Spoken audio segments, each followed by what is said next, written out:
이식 축구의 모든 것 All About NFL 이제 First and 13 시작하겠습니다. 오늘도 이진만 해설위원과 함께합니다. 잘 지내셨죠? 네. 네. 감기는 어떻게 좀 많이 나으셨나요? 네, 링고 2방 맞고 나왔더니 완전 살아나가지고 아직 목은 좀 가 있는데 그래도 안색이 많이 좋아졌어요. 네, 컨디션이 많이 돌아왔습니다. 네, 걱정해 주신 덕분에 또 네. 이제 일부를 본격적으로 시작하기 전에 몇 가지 이제 공지 사항이 있어서 말씀을 드릴 텐데요. 먼저 이제 3회차 이벤트 당첨자에 대한 공지를 이제 안내를 해드리겠습니다. 먼저 이제 1등이 박성우님이셨는데요. 이분이 마이애미랑 볼티모어의 승리까지 모두 맞춘 대단한 분이셨어요. 대단하십니다. 예. 근데 이분이 알고 보니 이 저희에게 후원을 해주시는 에버슨 월스님이셔가지고요. 저희가 이분께 상품을 드린다는 게 좀 좀 애매하기도 하고 사실 이제 다른 분께 상품을 드리는 걸 더 기꺼워하실 것 같아서 저희가 이제 차점자에게 이제 상품을 드리려고 찾아보니까 2등을 하셨던 분이 지난주 당첨자 이 손동락님이셔서 그러니까 지난번에 당첨이 됐을 때 혹시 제가 중복으로 당첨이 되면 다른 분께 이제 상품을 드리겠다라고 말씀을 해주셔서 저희가 3등을 하신 분께 이제 상품을 전달을 하기로 했습니다. 3등이 유가인님이셨는데요. 예, 저희가 이제 당첨되신 분 댓글 아래쪽에 이제 저희가 답글로 이 메일 주소를 남길 테니까요. 이쪽으로 연락을 주시면 저희가 이 안내를 해드리겠습니다. 그리고 이제 다음 이벤트 공지입니다. 역시나 이제 에버슨 월스님의 후원으로 이제 이 헤지스의 티셔츠를 드리는 이벤트가 되겠고요. 역시나 지난주와 마찬가지로 이제 5경기에 대한 승부 예측입니다. 첫 번째 경기가 카디널스와 벅스의 경기, 두 번째 경기는 라이언스와 베어스의 경기, 세 번째 경기가 팬서스와 패커스의 경기고요. 네 번째 경기는 바이킹스와 카우보이스의 경기, 마지막 경기가 시옥스와 나이너스의 경기가 되겠습니다. 이 5경기에 대한 승패 예측을 모두 맞춰주신 분께 이 이벤트의 상품을 전달하도록 하겠습니다. 참여 방법은 늘 해왔던 것과 마찬가지로 First and 13 이 유튜브 영상 일부에 댓글을 남겨주시면 되겠습니다. 참여 기한은 11월 11일 빼빼로데이네요. 네, 새벽 3시까지 남겨주시면 저희가 그 중에 이제 당첨자를 뽑아서 연락을 드리도록 하겠습니다. 그리고 또 하나 좋은 소식이 있는데요. 저희가 팟빵 11월에 추천 팟캐스트로 선정이 됐어요. 유재근 PD가 박수를 안 치는데요. 본인 일이 생기니까요. 네. 어쨌든 이제 이 시청자분들 그리고 팟빵에서의 이 애청자분들이 참 많이 저희 All About NFL을 아껴주셔서 저희가 이렇게 또 추천 팟캐스트로 등록이 될 수 있지 않았나 이렇게 생각을 하고요. 다시 한번 감사하다는 말씀을 드리겠습니다. 감사합니다. 네. 이제 본격적으로 이제 1부로 시작을 해보겠습니다. 1부는 9주차에 있었던 경기들의 리뷰인데요. 9주차에는 이 펠컨스와 벵갈스 그리고 램스와 세인츠 이 네 팀이 바이위크를 가졌고요. 총 14경기가 펼쳐졌습니다. 저희가 가장 먼저 살펴볼 경기는 이 Thursday Night Football이었던 샌프란시스코 49ers와 애리조나 카디널스의 경기가 되겠습니다.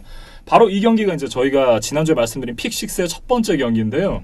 참 그 막판까지 끝을 알 수 없는 그런 멋진 경기가 펼쳐졌어요. 그리고 우리 한국 팬분들로서는 상당히 재밌는 그리고 기대도 많이 했던 그런 재밌는 경기였습니다. 네.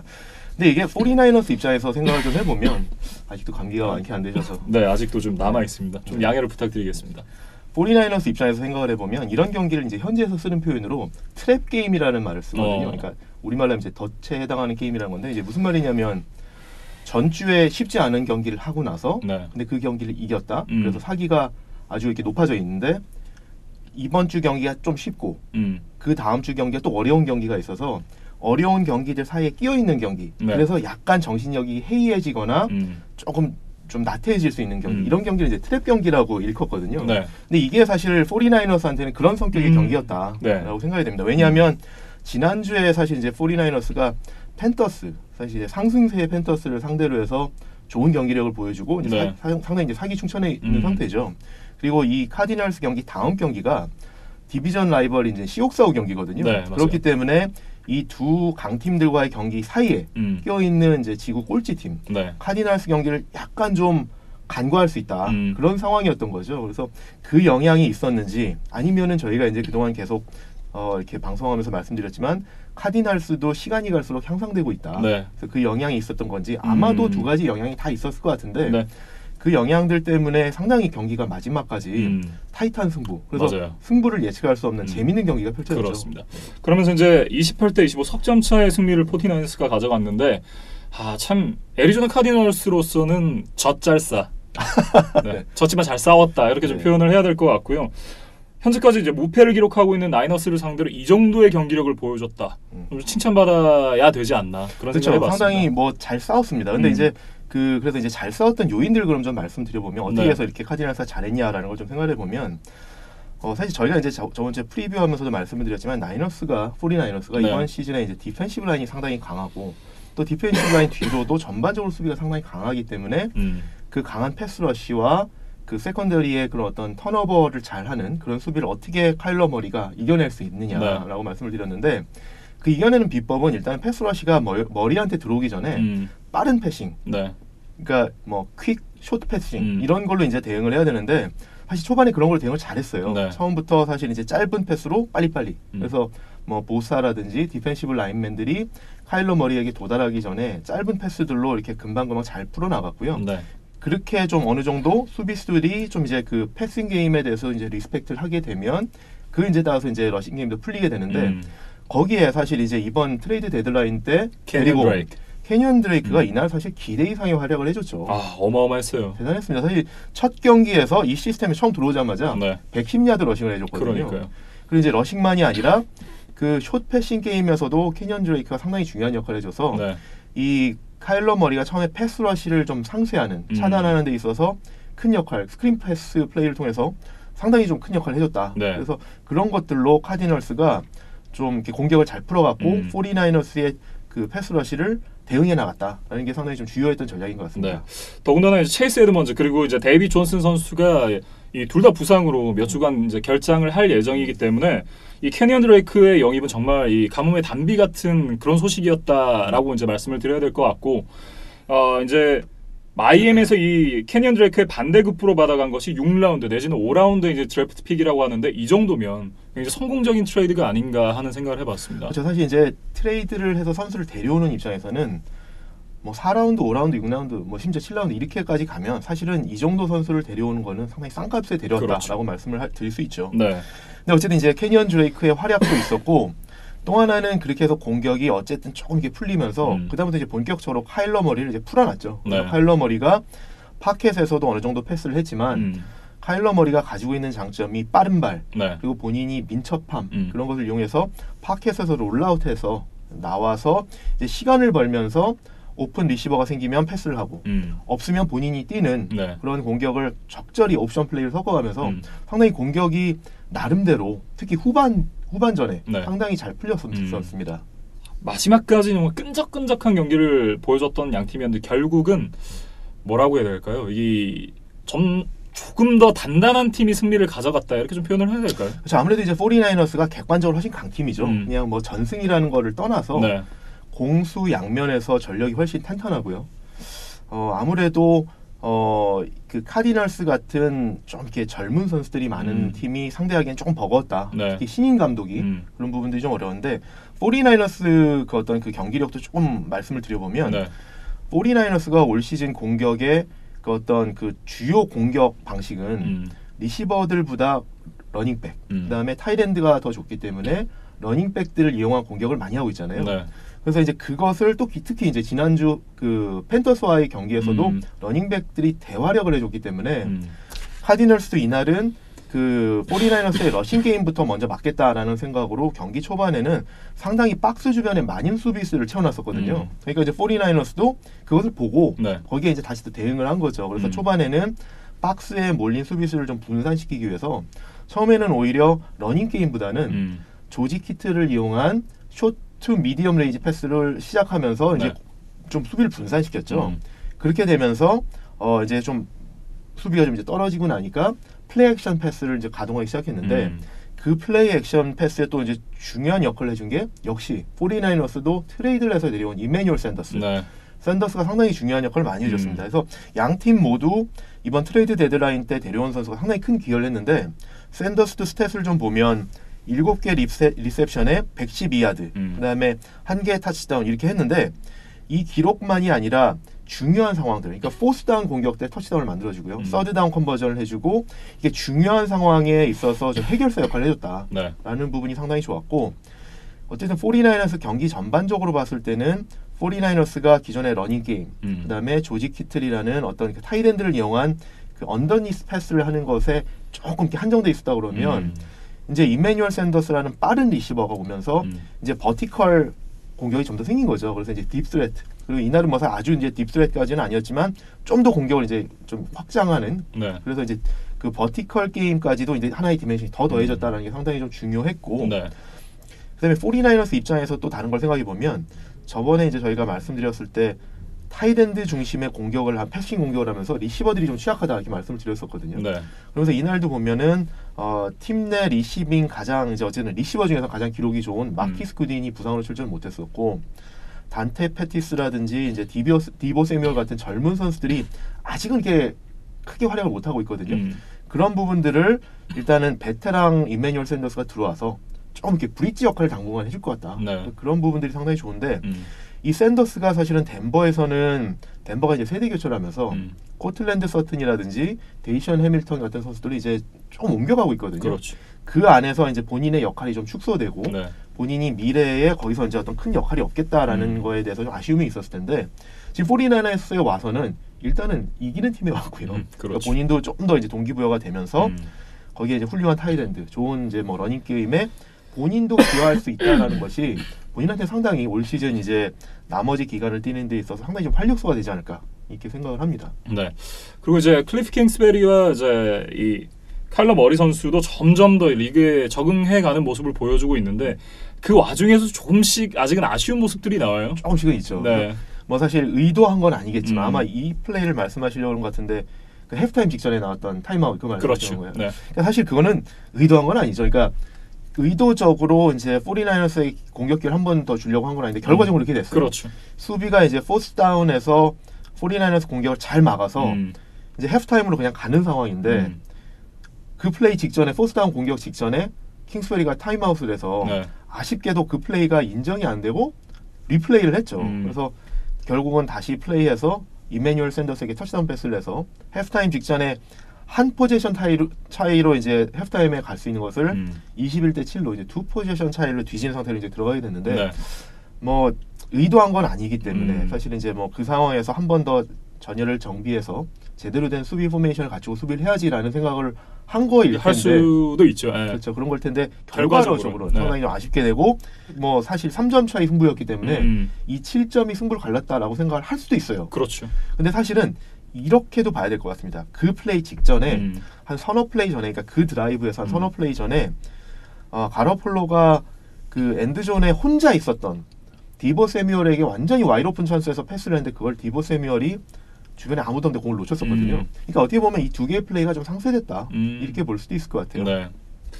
하지만 어쨌든 그 장면이 카디널스로서는 좀 아쉬움이 남는 상당히 장면에는 아쉬운 틀림이 없을 것 장면이 같습니다. 네. 그리고 아까 이제 김민준 아나운서께서 이제 말씀하신 게 이렇게 경기가 마지막까지 승부를 알 수 없이 이렇게 갔는데 결국은 이제 강팀인 49ers가 이겼는데 그러면은 이렇게 아슬아슬하다 가다가 아슬하게 진행이 되다가 어디서 이렇게 좀 차이가 났냐라고 보면 제 생각에는 카디널스 디펜스가 잘 싸워주다가 결국에는 서드다운 수비에서 무너졌다. 그러니까 지금 보면 이 경기 내내 사실은 그 뭐 퍼스트다운 세컨다운에서는 잘 막아놔서 서드앤 롱으로 간 상황이 상당히 많았거든요. 근데 거기서 빈번히 서드앤 롱을 허용을 했더라. 네. 그래서 퍼스트다운 컨버전이 되는 경우가 많았는데 총 17번의 서드다운 중에서 11번을 컨버전을 했어요. 49ers가. 그러니까 서드다운 컨버전 레이트가 65%죠 무려. 반면에 카디널스는 서드다운 컨버전이 25%였거든요. 그러니까 여기서 상당히 좀 차이가 났고 또 후반부에 이제 그 누구였죠? 앤디 이사벨라. 네. 앤디 이사벨라가 88야드 터치다운을 하면서 2포인트 컨버전을 하고 그래서 이제 3점 차로 쫓아갔는데 그때가 약 경기가 한 5분 정도 남았을 상황이거든요. 그 상황에서 카디널스가 공을 차서 49ers 공격을 잘 막고 공을 돌려받을 수 있는 상황일 텐데 계속 서드다운을 허용하더라. 그러니까 서드다운에서 퍼스트다운 컨버전을 허용하더라. 그래서 5분여를 남겨놓고 49ers가 서드다운을 3번을 컨버전을 해서 네. 결국은 카디널스가 아깝게도 다시 공을 돌려받지도 못하고 경기가 여기서 끝났다. 네. 라는 것이 페인이 아니었을까라고 생각을 해봤습니다. 결국 이제 서드다운에서의 이 결정력, 그렇죠. 네, 그것이 달랐다라는 말씀이신데요. 그래서 아쉽게도 그 수비가 잘 해놓고도 막판에 서드다운에서 마무리를 짓지 못했다라는 부분이 그래서 공을 되돌려받지 못하고 공격에게 다시 한번 역전의 기회를 가져다주지 못했다라는 것이 막판에 상당히 좀 아쉬운 그런 패인이 아니었나 생각을 합니다. 네, 어찌됐든 나이너스로서는 정말 이제 좀 아까 말씀하셨던 이 트랩 게임에서 네. 기분 좋게 승리를 가져갈 수 있었고 어쨌든 이 애리조나로서도 나이너스를 상대로 이 정도의 이 경기력을 보여줬다는 것은 나름 성과라고 그렇죠. 얘기를 해야 되겠죠. 그렇죠. 그래서 사실 이게 그 현지에서 제가 이런 말씀드려서 어떻게 생각하실지 모르겠는데 이런 경기를 보고 이제 보통 현지에서 쓰는 표현이 이제 모렐 빅터리라고 쓰거든요. 모렐 빅터리. 그래서 사기가 올라가는 그 사기 진작의 승리다. 그래서 그런 표현을 많이 쓰는데 이게 사실 카디널스한테 딱 그런 경기죠. 네. 이렇게 전승팀을 상대로 해서 이 정도까지 좋은 승부를 펼쳤다라 그러면 앞으로 이제 후반부 경기들을 치르는 데 있어서 상당히 자신감을 이렇게 가져다 줄 수 있는 그런 경기라고 볼 수 있죠. 더군다나 이 지난 시즌과 비교해 본다면 구성원이 그렇게 많이 바뀌진 않았단 그렇죠. 말이에요. 그렇죠. 그러면서도 이제 이 카일러 머리 선수 그리고 이제 클리프 킹스베리 감독이 합류를 하면서 이 정도로 팀이 달라졌다는 것. 확실히 어쨌든 이 지난 시즌과는 확실히 바뀐 이 두 존재가 가져다주는 힘이 분명히 있다 이렇게 봐야 될 것 같습니다. 그리고 이제 시간이 지날수록 점점 더 적응해 가고 있는 것 같다. 그래서 이제 뭐 사실 이제 극단적으로 이제 전승팀하고도 이렇게 대등한 경기를 펼쳤다는 거는 상당히 고무적인 거죠. 네. 아무튼 이제 샌프란시스코 49ers 와 이 애리조나 카디널스의 경기에서는 나이너스가 승리를 가져갔습니다. 이렇게 이제 첫 번째 경기는 마무리를 해보고요. 이 다음 경기로 넘어가 보겠습니다. 두 번째 경기가 런던에서 있었던 올 시즌의 마지막 런던 경기 휴스턴 텍산스와 잭슨빌 제규어스의 경기인데요. 이 경기는 이제 26대3 텍산스가 승리를 가져갔고요. 이 경기가 저희가 뽑은 이 픽식스의 두 번째 경기가 되겠습니다. 제가 지난주에 얼마나 정신이 없었는지 런던 경기가 끝났다 그랬거든요. 근데 이 경기가 남아 있었어요. 아니 저도 네. 근데 그래서 그 말씀하실 때 저도 그냥 똑같이 저도 그냥 그렇지 우리가 넘어갔었는데 맞아요. 이게 런던 경기 하나 더 있었죠. 네, 맞습니다. 근데 공교롭게도 이 런던 경기에 홈팀으로 이제 지정됐던 팀이 매년 런던에서 경기를 해서 사실상 런던이 제2의 홈 같은 제규어스가 여기 있기 때문에 뭐 어떻게 보면 뭐 제2의 고향, 제2의 홈에서 경기를 펼친 뭐 그런 경기라고도 좀 억지로. 홈이라고 얘기하기 좀 애매하지만 어쨌든 이제 이 구단주가 이 런던을 연고로 하는 축구팀을 갖고 있으니까 매년 경기를 했었잖아요. 그리고 이제 그것도 있고 사실 NFL에서는 언젠가 영국에 런던에 팀을 배치한다 그러면 그 영순위가 제규어스거든요. 그렇죠. 네. 그래서 뭐 그런 날이 언제 올지는 모르겠지만 제규어스는 사실 그거를 보면서 지금 NFL에서 지금 계속 장기간 투자를 하는 거거든요. 네. 이쪽에다가 이제 제규어스 팬베이스를 만들어야지라고 하는 거기 때문에 어떻게 보면 조금 이제 저희가 좀 확장해서 확대해서 가는 걸 수도 있지만 뭐 제2의 홈이다. 뭐 이렇게 볼 수도 있지 않을까. 네. 어쨌든 이 영국 사람들이 봤을 때도 이 경기가 굉장히 재밌나 봐요. 그러니까 룰이 이제 익숙하지 않은데도 굉장히 환호성도 많이 나오고 그렇더라고요. 네. 네. 아무래도 이제 경기가 많지 않기 때문에 네. 사실 이제 그런 경기들 보시면 뭐 많이들 느끼시겠지만 꼭 경기를 치는 팀들 아니더라도 NFL 저지 막 입고 오시잖아요. 네. 뭐 그래서 가끔씩 보면 32개 팀을 다 찾아봐야지 뭐 이런 생각도 하는데 진짜 각양각색의 맞아요. 팀 저지를 입고 응원하러 오시더라고요. 네.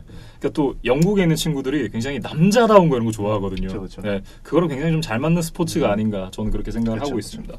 어쨌든 이제 저는 이 경기에 대해서 좀 얘기를 하고 싶은 게 26대3 이 점수만 놓고 보면 휴스턴이 잭슨빌을 압살했던 경기처럼 보여지는데 그럴 만한 경기였냐? 저는 아니라고 보거든요. 이 경기에 이제 말도 안 되는 심판 판정이 한 3개 정도 있었는데 이날 심판이 이 클리트 블레이크먼이라는 사람이었는데 이분이 바로 누구였을까요? 지난 이 6주차에 이 라이언스와 패커스 경기의 주심이었어요. 그날 사실상 이제 라이언스가 승리를 강탈당했다 이렇게 저희가 말씀을 드렸었는데 그렇군요. 그날 그 경기였군요. 네. 네. 그 경기의 심판이 이 경기에서도 심판이었고 정말 말도 안 되는 이 판정들이 나오면서 경기가 이렇게 빠그라졌다 이렇게 표현을 좀 하고 싶은데 물론 이제 저는 텍산스가 이겨야 될 경기라고는 생각을 했어요. 텍산스의 퍼포먼스가 워낙 좋았으니까. 그러나 이 정도까지 점수차가 벌어질 경기였냐? 그건 아니라고 생각을 하거든요. 이 후반전 첫 번째 드라이브에서의 이 오펜시브 패스 인터피런스 판정 그리고 칼라이스 캠벨의 퍼스널 파울 그게 헤드 투 헤드였다 뭐 이런 취지에서 이제 퍼스널 파울이 나왔는데 그것도 아니었고요. 헤드 투 헤드가 아니었어요. 네. 그리고 이 디펜시브 패스 인터피런스가 나왔어야 될 장면에서 그것도 안 불렸어요. 이게 정말 이 장면들을 보면서 저 라이언스와 패커스의 경기가 다시 생각이 나더라고요. 그때 기억나시죠? 그럼요. 여기 칼라를 잡았는데 그래서 목이 짧다 그러셨잖아요. 네. 박태아리가 목이 짧다 그런 말씀하셨던 것 같은데. 그렇죠. 정말 억울한 이 판정을 2번을 당했었는데 저는 클레이트 블레이크만은 정말 이 심판으로서의 자격 미달이 아닌가 그 말씀을 드리고 이제 이 경기에 대해서 좀 여기를 좀 시작해 볼까 합니다. 알겠습니다. 네. 뭐 어쨌든 제규어스 입장에서는 뭐 홈 경기라고 말하기 좀 그렇지만 어쨌든 조금 더 그 텍사스보다는 조금 더 이제 경험이 있는 경기장에서 경기를 치렀는데 지금 이제 우리 김민준 아나운서 말씀대로라면 오히려 홈필드 디스어드밴티지가 있었다. 맞아요. 이렇게 볼 수 있을 것 같습니다. 근데 어쨌든 이날 텍산스에 대해서 좀 말씀을 드려보면 저는 재밌었다고 생각하는 게 뭐냐면 사실 이 두 팀이 2주차에서 붙었었거든요. 2주차에서 이제 저번에 프리뷰 때도 말씀드렸지만 그때가 민슈가 처음 선발 출장을 할 때이기 때문에 텍산스가 민슈보다는 루키 쿼터백, 백업 쿼터백인 민슈보다는 레너드 포넷을 셧다운하자라는 생각으로 이제 러싱을 먼저 차단하기 위해서 상당히 노력을 했는데 지금 이제 이날 경기를 보면 이제 민슈가 몇 경기를 뛰어서 나름대로 본인을 좀 이렇게 증명을 하고 있거든요. 그렇죠. 아주 뭐 정상이라고 말할 수는 없지만 그런데 이날도 제가 보기에는 텍사스는 비슷한 전략으로 나왔다. 그래서 일단은 레너드 포넷을 셧다운하고 그 다음에 민슈의 넘버원 타겟으로 부상하고 있는 와이드 리시버 DJ 샤크를 셧다운하자. 이 2명을 셧다운하기 위한 전략을 들고 나온 것 같았어요. 그래서 초반에 사실 이제 그 JJ 와트가 빠진 상황에서도 그 D 라인맨들 특히 이제 노스 태클 DJ 리더라든지 그다음에 이제 인사이드 라인베커 잭 커닝햄이 상당히 그 러싱 공격 수비를 잘해줬거든요. 그래서 레너드 포넷을 완전히 진짜 셧다운했다. 그래서 상당히 좀 거기서 성공을 했고 그렇게 되면서 이제 민슈에게 조금씩 부담이 갈 때 아웃사이드 라인베커 브레넨 스칼렛 이 선수가 상당히 프레셔를 또 잘해줬거든요. 이게 뭐 색을 엄청나게 많이 하고 그런 건 아니었지만 사실 이게 러닝 공격이 안 되다 보니까 공격이 원디멘셔널 해지잖아요. 그렇죠. 그런 상황에 있어서 그 D라인맨들과 이제 라인베커들이 민슈를 적절히 잘 차단하더라라는 것이 좀 눈에 띄었습니다. 그리고 거기다가 그 포넷만이 아니라 넘버원 리시버인 이제 DJ 샤크까지 막히니까 민슈 입장에서는 돌아서 줄 때도 없고 던질 때도 마땅치 않은 그런 상황에서 상당히 좀 고민이 됐을 텐데 그런 상황들이 굉장히 많이 나왔거든요. 그렇죠. 근데 그래도 나름대로 보면 이제 킬앤콜이라든지 다른 리시버들을 통해서 패싱 공격을 어느 정도는 성공시켜 갔어요. 근데 이제 뭐 그리고 이제 뭐 본인이 스크램블링도 어느 정도 뭐 평소처럼 이렇게 하고 그런데 이날 사실 저는 이제 잭슨빌의 그 어떤 그 페인이라고 그러면 카디널스가 49ers 서드 다운을 막지 못했다고 말씀을 드렸는데 이 사실 그 제규어스는 반대로 마무리를 잘 못해서 이제 카디널스가 49ers 막는 거를 마무리를 잘 못했다고 그랬는데 제규어스는 본인들 공격을 잘 하다가 마무리를 잘 못하는 특히나 레드존에서의 공격력이 굉장히 취약했거든요. 그렇죠. 그래서 제규어스가 레드존 딱 말씀하셨는데 레드존 이피션시가 리그 30위입니다. 그러니까 잘 공격해 가다가 레드존만 들어가면 그 다음에 이제 딱 멈춰버리는. 그래서 전반전에도 딱 한 번 잡은 득점 기회를 아쉽게도 이제 필드골로 마무리를 했었고 후반전에 가서도 뭐가 있었냐면 이제 2번의 롱 드라이브를 잘 만들어 갔는데 그 2번의 롱 드라이브가 하나는 필드골 시도 불발, 시도도 못 해봤죠. 시도 불발. 또 하나는 포스다운 공격 실패를 하면서 이 2번의 롱 드라이브를 통해서 한 점도 못 올렸다. 근데 여기서 사실 조금 이제 승부가 기울기 시작하지 않았나. 결국 롱 스네이퍼가 빼줬던 그 공을 이 제대로 플레이스를 해주지 못하면서 이제 생긴 총극이었는데 그러면서 이제 키커가 찰려다가 안 되겠다 싶으니까 이제 수비를 막는 장면이 있었거든요. 이게 굉장히 처음 해봤을 때는 뭐 하는 거야, 뭐지? 이게 페이크 플레이인가? 라는 생각을 했었는데 나중에 이제 느린 그림이 나와가지고 보니까 이거는 이 뭐라 그래야 되죠? 원래는 이제 펀터가 보통 이제 공을 플레이스를 해주잖아요. 이게 롱 스냅퍼가 너무 위로 빼준 나머지 한 번에 잡지 못했고 그러면서 이제 그럴 여유가 없었다. 이렇게 보는 게 좀 맞을 것 같아요. 그렇죠. 그다음에 반대로 이제 텍산스 얘기를 좀 해보면 텍산스도 어떻게 보면 이제 지난주에 그 잭슨빌 제규어스가 뉴욕 제츠 상대로 상당히 색을 많이 하는 걸 보고 들어왔거든요. 그렇기 때문에 이 색을 좀 어쨌든 방지하고 대응하기 위해서는 러싱 공격부터 해야겠다라는 생각을 한 것 같아요. 맞아요. 이날 칼로스 하이드의 존재가 굉장히 돋보였어요. 그래서 첫 드라이브부터 사실 칼로스 하이드 그다음에 듀크 존슨 이 두 명의 러닝백이 상당히 좋은 콤비를 보이면서 전반전에만 2개의 롱 드라이브를 뽑아냈거든요. 그래서 이제 그걸로 이제 터치다운 하나, 필드골 하나를 했는데 그 롱 드라이브를 통해서 사실은 경기 주도권을 어느 정도 잡아오고 타임 오브 포지션을 장악하는 그런 효과가 있었죠. 그리고 이제 말씀하신 것처럼 그렇게 리드를 잡은 다음에 후반에 가서는 잭슨빌이 이제 뭐 반대로 롱 드라이브를 통해서 득점을 못하는 사이에 네. 칼로스 하이드는 정말 이제 롱 러싱 플레이, 빅 플레이를 2개나 성공시켜주면서 그때부터 이제 상당히 이제 경기가 좀 기울기 시작하면서 사실은 팽팽하게 갈 수 있는 경기였는데 네. 한쪽으로 이제 그때부터 기울기 시작했죠. 맞아요. 텍사스가 그때부터는 경기를 상당히 좀 쉽게 할 수 있는 그런 상황으로 이어졌었습니다. 예. 그리고 이제 또 하나 제가 관심 있게 봤던 포인트는 디션 왓슨 선수였어요. 그렇죠. 그러니까 지난주에 발을 이제 눈에 맞아서 이렇게 눈이 차였잖아요. 그렇죠. 그런데도 이게 핏줄 서 있는 거 네, 보셨죠? 눈이 빨갛게 충혈돼서 나왔어요. 왼쪽 눈이 거의 한 절반 정도가 빨간색이었거든요. 그 상태에서도 막 세이글 당할 위기에 패스 연결하고 막 덤프오프하고 그렇죠. 그러면서 이제 전진을 만들어내는 모습이 굉장히 인상적이었습니다. 맞습니다. 그래서 그 저번 주에는 이제 그 디션 와스의 그런 플레이 보면서 중계진들이 매지션이다, 네. 마술사다 그랬는데 이날은 사실 이제 인크레디블만 연발하더라고요. 진짜로. 네, 인크레디블 했는데 정말 디션 왓슨도 정말 이제 리그를 대표하는 젊은 쿼터백 중에 하나로서 갈수록 기량이 이제 향상되는 것 같아요. 네. 근데 저는 사실 이제 여기서 하나 좀 여쭤보고 싶은데 네.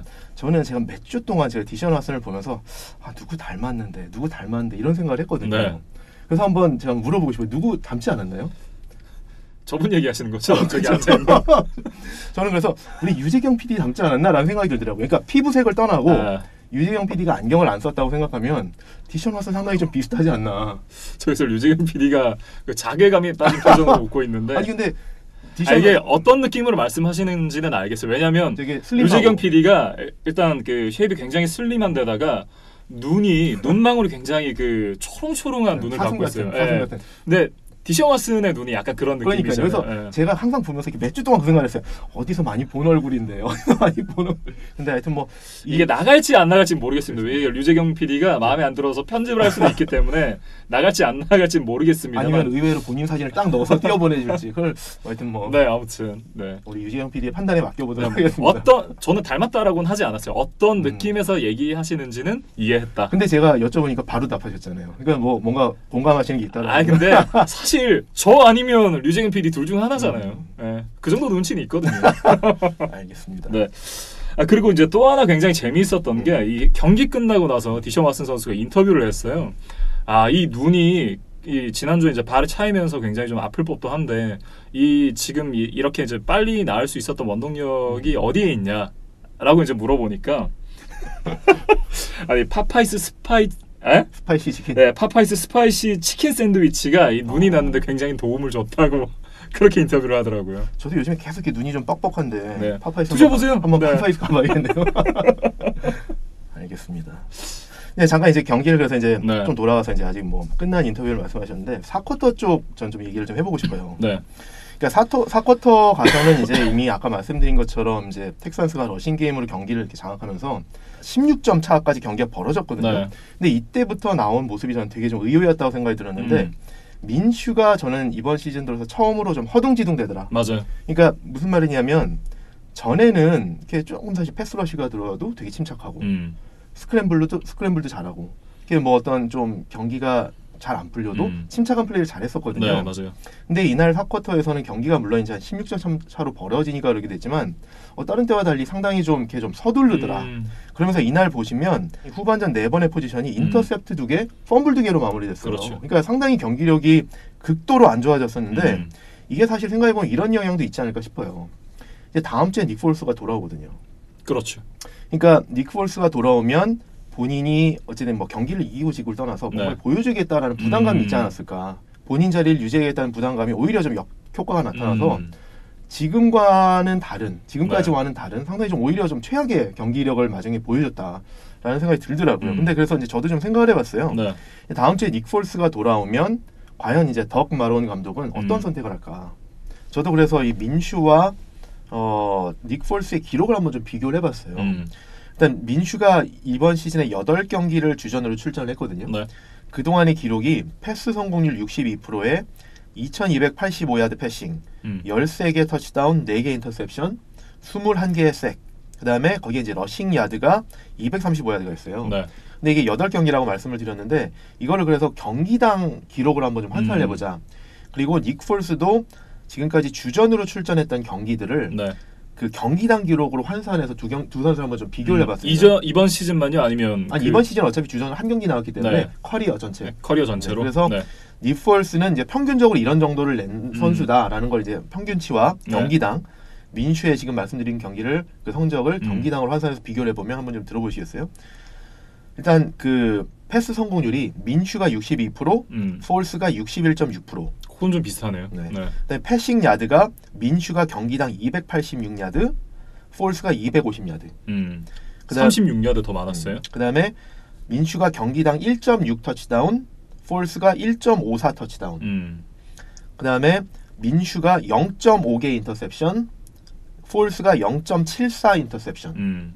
그다음에 민슈가 경기당 2.63개 색, 폴스가 2.0 색. 근데 이제 거기서 그 다음에 또 하나 차이 나는 게 뭐냐면 민슈는 경기당 29야드 러싱, 네. 폴스는 8.2야드 러싱. 그다음에 기록이 이렇게 차이가 나고 또 이제 그 선발로 나왔을 때 어떤 게 승패를 따져보면 네.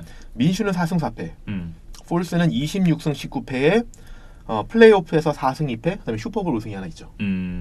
그래서 이걸 좀 정리를 해보면 승률이 폴스가 좀 더 좋고 또 큰 경기에서 플레이오프에서 좀 이겼던 경력이 있다. 네. 근데 그게 이제 민슈는 좀 부족한 거지만 민슈가 기본적으로 어떤 그 성적상으로 봤을 때 업사이드가 더 높고 러싱을 포함해서 조금 더 다이나믹한 선수가 아니냐.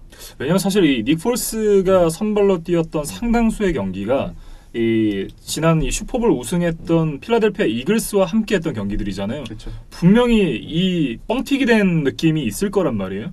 그래서 이제 어쨌든 그래서 그게 이제 사실 폴스가 그 커리어 기록을 전체적으로 보면 이제 프로볼에 한번 뽑힌 적이 있는데 그때 이제 이글스에서 2년차 쿼터백인가 그럴 텐데 그 이후로는 사실은 성적이 저는 이제 뭐 사실 폴스에 대해서 계속 이렇게 좀 평가절하를 하는 편인데 그 이후로는 사실 주전으로서 성적이 이렇게 좋지는 않아요. 그렇죠. 풀 시즌으로 뛰었을 네네. 때 뭐 슈퍼볼 우승할 때 이제 구원으로 등판해서 우승하고 뭐 이런 거잖아요. 드라마틱한 스토리가 있었죠. 그렇죠.